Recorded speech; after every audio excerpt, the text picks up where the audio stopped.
کے اوپر کوئی اثر پڑ رہا ہے بیوی کے بہو کے عادات و اطوار کی وجہ سے، تو ایسی بیوی کے بارے میں، ایسی بہو کے بارے میں اصرار کرے ماں باپ کی تو اس کو طلاق دے دے. یہ علت ہے جس کی وجہ سے طلاق دینے کی یہ باتیں سیرت کی کتابوں میں مرقوم ہیں.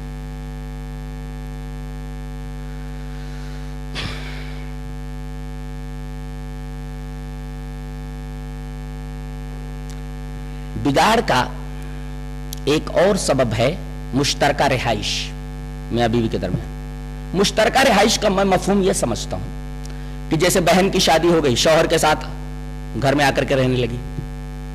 ارے بھائی جب تک شادی نہیں ہوئی ہے تب تک گھر میں رہے گی. وہ شادی ہو گئی، شوہر کے ساتھ آ کر کے رہنے لگی.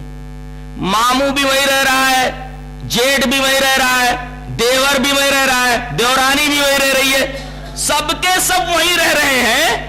پرائیویسی متاثر ہو رہی ہے بہو کی. اسی وجہ سے کہا گیا کہ اس کے لیے ایک الگ کمرہ یا اگر میسر ہو تو ایک الگ مکان لے کر کے دے دو. اور اللہ تبارک و تعالی نے بیویوں کی طرح نسبت کر کے کہا ہے کہ تمہارا گھر وَقَرْنَ فِي بُيُوتِكُنَّ، تم جمیر ہو اپنے گھروں میں. یہ نہیں کہا گیا تمہارے سسر کے گھروں میں، وہ تو سسر کا گھر ہے، وہ تمہارا گھر ہونا چاہیے جی، لہذا اس کو خرید کر کے گھر دو. اب آپ ایک سوال کر سکتے ہیں کہ اس مہنگائی کے دور میں جہاں ایک چھوٹا سا کمرہ لینا مشکل ہے، مکان لینا کیسے ممکن ہو سکتا ہے؟ یہ کام کیسے ہو سکتا ہے؟ در حقیقت یہ اعتراضات جو کرتے ہیں لوگ، یہ بے جا اعتراضات ہیں. کیوں؟ اس لیے کہ نبی کریم صلی اللہ علیہ وسلم کی سیرت ہماری نگاہوں سے اوجھل ہو گئی ہے. آپ جب مکے سے مدینہ تشریف لائے آپ کے پاس کیا تھا؟ کچھ بھی نہیں تھا. آپ نے تقریباً 13 شادیاں کی، 9 ایک ساتھ کی بیویاں اور ایک بیٹی بھی ساتھ میں ہے، حضرت فاطمہ. لیکن آپ دیکھیں گے کہ ہر ایک کے لیے کمرے الگ الگ، ہر ایک کے مکانات الگ الگ. مکان کا مطلب 10 بائی 10 کا کمرہ. یہاں تک کہ آپ جب سجدہ کرتے تھے تو حضرت عائشہ رضی اللہ تعالی عنہ آڑی لیٹی رہتی تھی.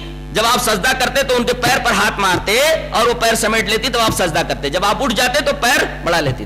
چھوٹا کمرہ 10 بائی 10 کا، بتائیے 10 بائی 10 کا چھوٹا کمرہ، دیواریں مٹی کی، اوپر چھت جو ہے وہ کھجور کے پتوں کی، دروازے کے نام پر ایک پٹ والا یا تو کمزور لکڑی کا دروازہ یا ٹاٹ لٹکا ہوا جسے آپ دروازہ کہہ لیجئے.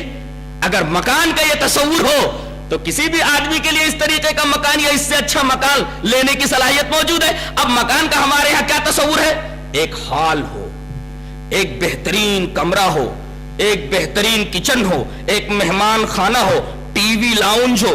یہ تمام کی تمام چیزیں ہمارے تصور میں رہتی ہیں.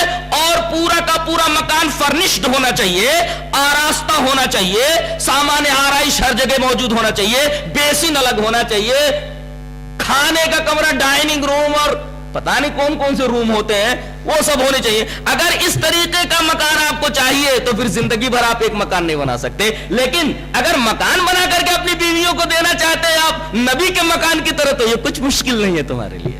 آپ اس معیار پر رہ کر کے سوچئے تو یہ کچھ مشکل نہیں ہے کہ ایک عورت کو آپ ایک مکان دے دیں اور پھر ماں باپ کو اس کے ساتھ کر لیں. جہاں بہت سارے لوگ رہتے ہیں، جہاں پر خلفشار کا امکان ہے، وہاں سے ہٹ جائیے، خلفشار کے امکانات کم ہو جائے. یہ ساس بہو کے عنوان پر ایک چھوٹا سا تبصرہ تھا. اللہ ہمیں اچھی سمجھ اور اچھے عمل کی توفیق عطا فرمائے. وآخر دعوانا الحمدللہ رب العالمین.